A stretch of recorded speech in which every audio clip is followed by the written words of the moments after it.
Assalamu alaikum wa rahmatullahi wa barakatuh. Mnunja tuba ku Salam TV program obutonde bosi musango tuline mwami Kiza munabyamizannyo ngate aliko obulemu ate mukulembeze w'abantu abaliko obulemu mu byemizannyo kwegamba bintu bingi ngo tuli naye wano ate nga yakulemberako oba yakiikirirako eggwanga Uganda mu mpaka eza Para Olympics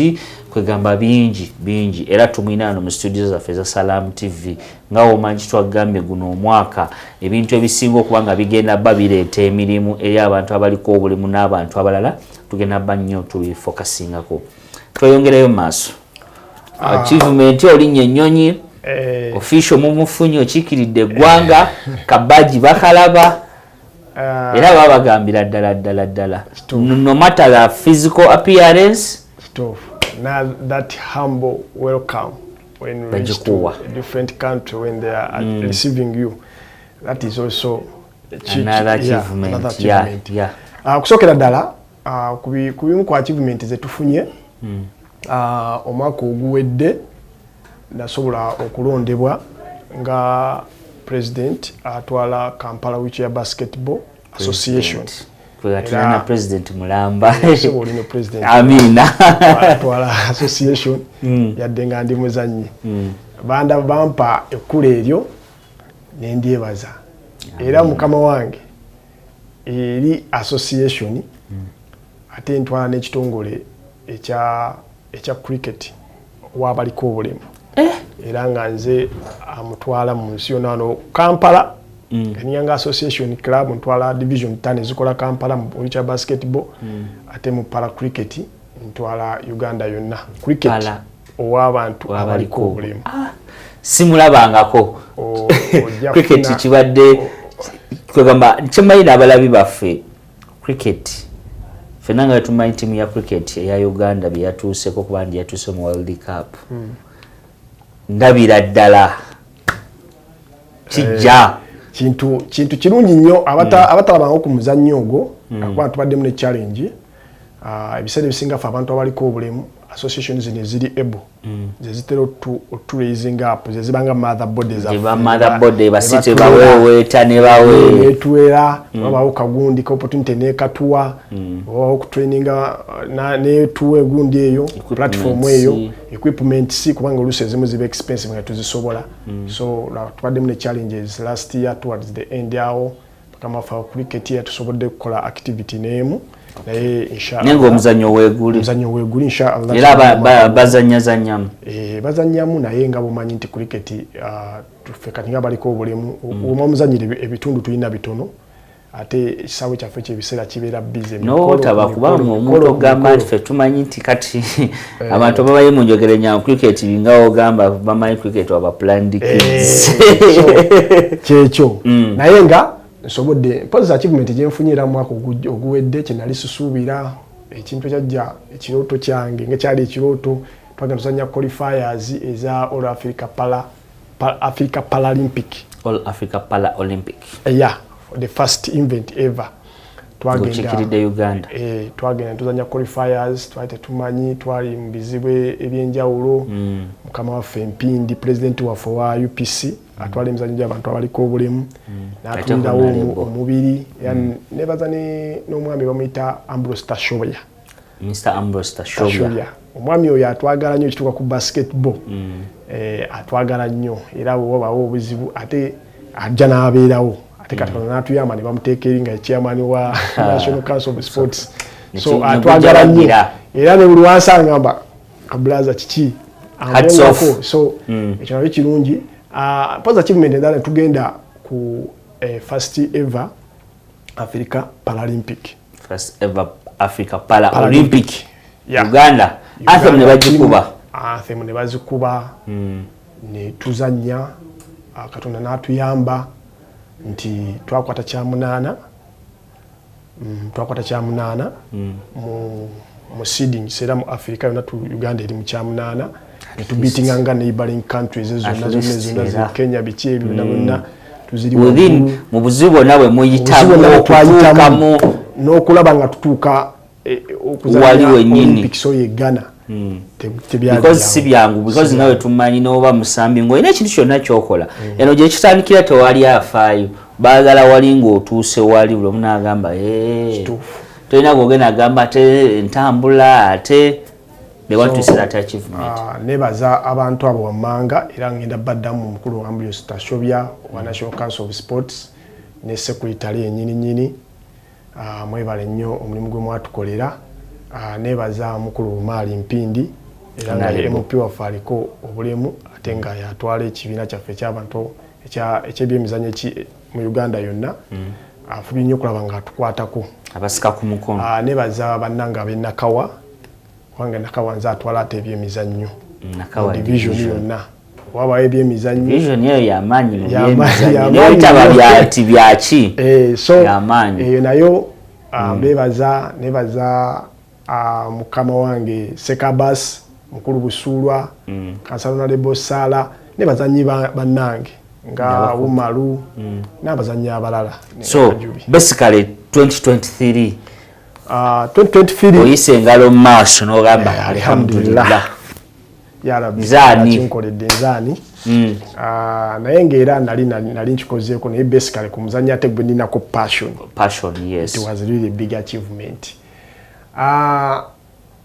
Ebintu bingi nnyo betufunye. Tulina bannaffe abafunyemu awards ne baba comparinga n'abantu abali able ebitongole bafunye na awards ezimu nga Sala Naziwa abadde afuna ku awards tulabanga naffe kubanga twaliko meeting twali tulina ya volleyball kubanza ne sitting volleyball ne complain ku kintu ekyo awards fe tulivaayo ddi ku awards naye nkirabye nti omwaka ogujja was a big achievement kyenayogera wali Abaliko individual abakevisi baali waawo era ne banyuga zitandise okuvaayo bafunye ku award, so that is a big achievement. Omwaka ngusamalizinze bwe ntyo titusobodde oguzannya etufunamu ebintu ng'ebyo okubeera okwata ekyomunaana mu Africa yonna. Ate kubali abantu abalina best equipment si facilitations biki that is was my first time nga tugenda ngolabe ojaye eggaali omuntu ogenda ozannya nayo yakubisaamu emirundi ng'esatu. I know, but because of the passion n'okukkiriza amaanyi gali eggaali zaffe ze tuzannya zirina okuba ng'ewewuka ekkiro emu n'ekitundu ng'ewewuka ffe zaffe zetulako ziri mu kiro 6 amaanyi g'okozesa okugoba omupiira speed okozesa amaanyi mangi kati tosobola kukompirira na muntu alina eggaali ng'ezitowa kiro emu kitundu eye ezitowa kiro 8 kiro 6. Of course aba fast akyuka akola buli kimu kyayagala ku ggaali ye, so ezo nazo challenge tuziina naye ndi musanyufu nti minisita yali atusuubiza akwataganamu ne mukulu Maali Mpindi okulaba nga batufunira ku magaali amalungi. 2024 biki bye musuubira okukola? 2024 nsuubira okuteekawo league mu Kampala wano sitting basketball. Which basketball as a Kampala naye obuzibu ennina era alaba Salamu TV nti amagaali gaffe twagenda okuva ebweru agamu twasanga bagabbiyo mu store ababba wheels so current tuliddawo bwe bisuubirwa era nga wabawo omuyambi muzira kisa yenna asobola okureachinga out Mr. Ibla Ibla asobola okuntuukako ne tulaba nga tuzzawo okukola amagaali tusitule ebitone by'abaana so 2023 tusuubiramu okugenda mu Olympics mu 2024 kati guno mwaka gwe tulimu ebirirwa byaffe ebisinga byonna yakyobola nga tukwata kati tutandise n'okukola strategies titugende buli muzannyo gwonna tutuuke nga abantu balina emizannyo mingi nga bafuna emidaali naye nga ffe tuli muzannyo tulina sitting volleyball, muzannyo ng'esatu gyokka gye basketball, amputee football ne blind football. Si jeena kati cricket wuuyo alhamdulillah wuuyo mugenda mutandika tujja batuli awo nga ne rugby sebo ndi international coach rugby level 1 nza mutendeka ate ndi coach player so ate ku Salamu TV nga weebiraba byonna ebifaananyi ebyo boobiraba bu video ebyo gyonna mizannyo gy'abantu abaliko obulemu, so gwe wena aliko obulemu at least gino gyonna emizannyo gye twogedde volleyball, football, biki, badminton osobola ofunayo gw'ogamba at least guno tugezeko okulaba nti at least twenyigira society wenaalabanga abantu nga mmwe oba nga ffe ebintu bino tubyenyigiddemu society ejatandika okuappreciatinga ejatandika okuba nga etusembeza sinakindi tutuuke wala byonna ebirala biki byogamba nti wano ne wano tugenda kwongeramu amaanyi guno omwaka nga wetugambye guno omwaka mutagetiza okulaba nti buli muzannyo at least gubeerako mu para olympics guno omwaka era kyetusinza okulaba nga twagaliza naddala abaana abawala okuyingira emizannyo gino I personally nkola kyensobola bufunyeyo ka transport n'obaleta ku kisaawe balaga nti bane mujje wakati ffe tugenda tukula tujja tukesera nga tuli mu management tuli mu leadership kati nga ate abazannyi abaki abalala balina okubaawo ojja tukesanga akagali tokyasobola kasi ate nekirala inclusiveness naffe tujagala nnyo katwagala nnyo okulaba omwaka guno katonda atuyambe inshallah tulabe nga at least abawala nabo benyigira nnyo mu mizannyo gino nga tebalekeddwa mabega omwaka guno tusuubira okuba nga tuqualifyinga mizannyo egy'enjawulo para badminton kulaba nga tugenda mu olympics omuzannyo gugendayo wheelchair basketball tukyalina qualifiers tulina okuzannya nga 2 kulaba nga tutuuke e Paris akyali naye tumukutteko tulaba nga at least tugekyali naye tugenda soko omunnyonnyola abalabi baffe abasalamu TV abalabi baffe abasalamu TV akyali kabanga kasaale wagyemwandiise bo and arrow mu lufuutifuuti naye ffe twamukazaako akyali kaba kasaale wabawo distance targets n'okuba target ezo zibaako ennamba ez'enjawulo nga olaba buno buppi n'okasuka kati mwe mukozesa kasaale naye nga almost mubaamu figures as in scores 20-25 waffe zitandikira ku 10 paka ku 1 bwokuba ku 10 ne tuba ne distance ez'enjawulo kati waliwo bannaffe abalinga aba blind babaako ne distance ezaabwe nga oyinza okugamba nga 30 oba 50 meters kati ate ffe abasobola okuyimiriramu oba otuula ku katebe nga kano n'okuba kati nga nze sisobola kuyimirira bbanga ddene oba omugongo tekayi nentula ku katebe nga bonda bwano ku katebe n'okasuka nensika akasaale kange nenkuba target so omuzannyo nagwo gyeguli ebyo byonna kasa mwabiraba eri mugaana edda wano tujja bisobola obigirira bakama ffe aba KCCA batuyambye nnyo okulaba nga batufunira ku bisaawe training grounds ate n'obuyambi bwonna bwe tuba tukoze eki bwe twetaaga mpozi nekira achievement endala gye tufunyeemu nti twasobola okubeera ba national championship twava mu Olympics twakomawo ne Uganda tuwangula ekikopo national championship in volleyball, sitting volleyball and wheelchair basketball. So ebikopo ebyo tubiina era mujja kuba mubirabako ababyetaaga era nga ekikozesa ekyo nti tugenda mu district ag'enjawulo okulaba nga tu developing a talent, we are looking out to talents. Okay, mugendako ne mu masomero ago ag'abaana abaliko obulemu? Yes, amasomero ag'abaana abaliko obulemu tugayina ate n'omwaka guno era nga ku achievement twagenda mu universities ez'enjawulo. Tubalage nti nammwe musobola okujja because they were waliwo inter-university games waki zino nazo tezibeerawo. So byebimu ku byetwagala okulaba nga tutuukako omwaka guno inshallah singa Katonda aba atuyambye ye mukama wange. Nga tukomekereza kati twagala tubuulire emizannyo kiggwe nga gwe omuntu gy'oweenyigiramu. Okay. Kakati emizannyo nina emizannyo nga kumpi 6. Okay. Kusookera ddala wheelchair basketball. Katebe tubeera mu bugaali obeera mu kagaali osindika bw'okutta omupiira. Ogenda okubawunsinga n'okatinga n'osala ne tushootinga ate tushootinga level yemu n'abayimirira.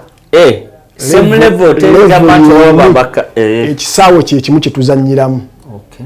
So eyo nayo omuntu akiraba si kyangu ng'otudde ate oli ayimiridde oba asobola okubuka ne bakuba n'ezidanka tolinawo ogendako nange nandyagadde okufiripoyinta naye ng'otudde oluusi amaanyi gakola geesala naye era tukozesa obusobozi bwaffe ate 3 point tuzikuba waliwo nalako kwajja emizannyo waziti yali mu Russia ba 3 point ngali kagaali so ekyo kinyanga byakulya era nange mbikola byengeza okukola so netubeera nenzanya ne para cricket ogwo muzannyo gwa kusatu sitting volleyball ngukugambye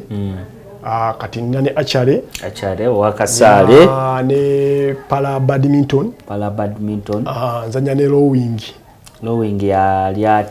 rowing tubeera ku maato tubeera ku maato kati nze participating mu gundi y'abana era tutubeerako bana participatingako nenzanya n'egundi emizannyo mingi mpozi gye mbaddeko nga coach international coach guli gumu gwa rugby mpozi ne rugby mbadde mwerabira rugby oyo twagala era bagera tulaga rugby oyo azannyibwa atya rugby oyo temutya abantu bayinza okwewunya nti kwetomera yesu twetomera ko kwetomera kwe kuli ne tuba twesibye eggali zibaako offense maaso tukosebwa nnyo ne tuzannya mukasuka n'okasukira muno n'adduka n'agenda n'atuuka eri n'akola ki n'amaato ago bwa tulina empaka z'amaato ng'olaba n'amaato ago era amaato twesiba bulungi nnyo so abantu ali eyo aliko obulemu totya emizannyo gino gyangu ogezeeko guno omwaka at least mpozi n'ekirala emizannyo gyaffe gino gimugisosolamuko ojja ne tulaba obulemu bwo tukumanya nti kati gwosobola kuzannya emizannyo gino kuba esinga gyetaganya emikono kati obanga erina emikono tegigira atugamba kire obange oba ekiwato tekikola bulungi atugamba ago jazanya guno jazanya guli batazilonga zoze so mbakubiriza abazadde muleeta abaana mujje naddala munaka wanze mbeeramu 24 hours ebyange byonna bya mizannyo na bya bufuzi byembeeramu gyemirimu gyensinga okukola kale toyanzege obugambo bwo eri abalabi ba Salamu TV n'obugambo obubazaamu essuubi n'okutandika omwaka Salamu TV management mbagaliza omwaka omulungi ndi musanyufu nnyo ne management bwendaba ku mwami Kaliisa era sebo ndi kumpewo kuno negomba okulabako njagala at least nkulabeko nange ntulekawo nga tuli 1-on-1 to discussing nkimanyi ku kinalabye embaale kyabadde massive nnyo nabadde musanyufu nnyo mu mutima engamba inshallah singa nange mutuukako nemulaba se mukama wange wena gyoli njagala okutuukako twogeremuko ddala ku nsonga gino gyaffe egy'abantu abaliko obulemu amanagement n'abakozi se Mr. Ibra tulina ne mukama waffe ali emabega wa kamera atukoze obulungi obutagambika era nze ndi musimu nnyo naye mbadde nsaba mukama wange ntumireko ku maama wange anzaala tumira tetusobola kukigaana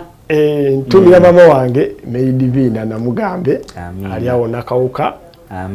wawangaalira kyemmanyi ajja kuteeka andaba ajja kundaba ayina okulaba butereevu maama wange nkulamusiza nnyo maama kipozi alina kyeyankolera naliko nga nkyasoma nasuulako ssente school fees ng'ate ndi mu senior 4 n'ez'ebibuuzo naye nga nazisobola lwakuba mizannyo nali ngeze ku kisaawe nezigwa maama bwe yategeera nti bya mizannyo yategeera nti kituufu omwana taziridde azisudde eyinza ovuga yavuga maama n'asigala ngaomuzadde omulala kasente kannaku zino so maama nkutumidde nnyo tumira baganda bange Nanse Kanyike Katta Nsubuga Musibo namba tumidde nnyo pozi kansimbyeyo abantu bano wammanga ali Kibirango y'omu ku bantu abaludde mu byemizannyo naye aliko obulemu naye gwe nsinga nnyo okugobera kuba yalina skills ez'enjawulo ne mukulu ne management ya Salamu TV mwena mukulu Mpindi Bumaali mukulu Tashobya Ambrose chairman National Council Sport 7 kutumidde nnyo akume atakumira mpeera kale tweyanzege bwetyo tubadde olunaku olwaleero kansuubire nga ggwe ali atwaba ku Salamu TV emizannyo gyonna ogirabye kati kiri eri ggwe okugamba nti nze nyenyigire mu guno nga olabe wakugambye yatandika mpola naye wuyo yakiikirira eggwanga kwegamba muntu era babagaba emidaali bagamba nti abo abalwaniridde eggwanga lino naye mwami Kabonge abeerako. Twayinza nnyo tweyanzeege tusinkane omulundi oguddako. Assalamu alaikum wa rahmatullahi wa barakatuh.